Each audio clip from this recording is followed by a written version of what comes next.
Radio Alise Plus programmu turpina ziņas bez robežām, studijā Juris Saukāns. No 1. aprīļa Latvijā stājas spēkā vairāki grozījumi un prasības. Vecuma, invaliditātes un izdienas pensijas no 1. aprīļa Valsts sociālās apdrošināšanas aģentūra pārrēķinās automātiski. Stāsies spēkā izmaiņas bezdarbnieku un darba meklētāju atbalsta likumā. Bezdarbnieks pabalstu varēs saņemt tikai, ja viņam nebūs nekādu citu ienākumu. Tas attieksies arī uz autora atlīdzībām. No 1. aprīļa elektroskrējriteņu nomas platformām pirms brauciena uzsākšanas būs pienākums pārbaudīt klienta vecumu, autovadītāja apliecības esamību, kā arī veikt reakcijas testu, lai izslēgtu gadījumus, kad persona ir alkohola ietekmē. Spēkā stāsies arī aizliegums elektroskrējriteņiem braukt pa ietvēm.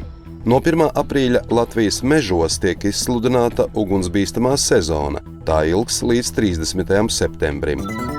Valsts ugunsdzēsības un glābšanas dienests kopā ar Nacionālajiem bruņotajiem spēkiem apsprieda iespēju Latvijā ieviest daļēji automatizētus brīdinājumus, izmantojot mobilo sakaru tīklu. Automatizāciju plānots ieviest, lai samazinātu cilvēka iesaisti, bet vienlaikus saglabājot speciālistu kontroli, lai novērstu iespējamās kļūdas. Aprīlī plānots organizēt mācības ziņojumu izsūtīšanai. Vēl Latvijā tiek uzsākta plaša senioru skolu tīkla izveide. Tā aptvers visus 5 valsts reģionus.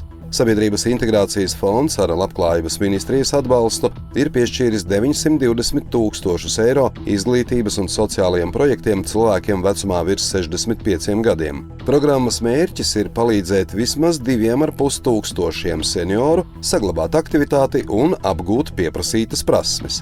Finansējumu saņems vismaz 25 nevalstiskās organizācijas, kas jau strādā ar senioriem. Pieteikumu pieņemšana ir atvērta līdz 10. maijam.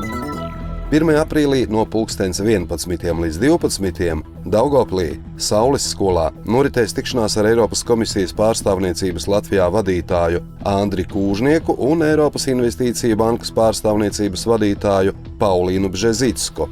Aicināti vietējo pašvaldību pārstāvji, uzņēmēju organizācijas un uzņēmējdarbības atbalsta institūcijas. Mērķis – veidot sadarbību ar reģiona pārstāvjiem, īstenojot austrumu robežas attīstības stratēģiju. Daugavpils pašvaldība ir pabeigusi arhitektoniski māksliniecisko inventarizāciju un kultūru vēsturisko izpēti ēkai Daugavpils cietoksnī Nikolaja ielā 17. Projekts īstenots ar Valsts kultūra kapitāla fonda finansiālu atbalstu. Plānots ēku sakārtot un restaurēt, atvērt apmeklētājiem un izmantot radošajām darbnīcām un izstādēm par cietokšņa garnizona dzīvi. Vēl Daugavpils pašvaldība atgādina par pilsētas kapsētu uzturēšanas kārtību. Pēc ziemas perioda komunālie dienesti jau ir veikuši infrastruktūras pārbaudi kapsētās, atjaunota ūdens apgāde, pārbaudīti un izvietoti atkritumu konteineri, kā arī apsekotas biotualetes, lai nodrošinātu apmeklētājiem nepieciešamos pakalpojumus. Kapsētu teritorijā ir aizliegts veidot nelegālas atkritumu izgāstuves, kā arī izmest konteineros būvgružus.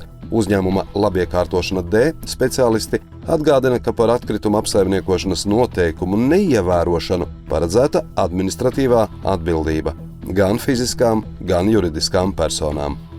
Studijā bija Juris Saukāns, par ziņu bez robežām saturu atbildes Alise Plus, projektu finansē Mediju atbalsta fonds no Latvijas valsts budžeta līdzekļiem.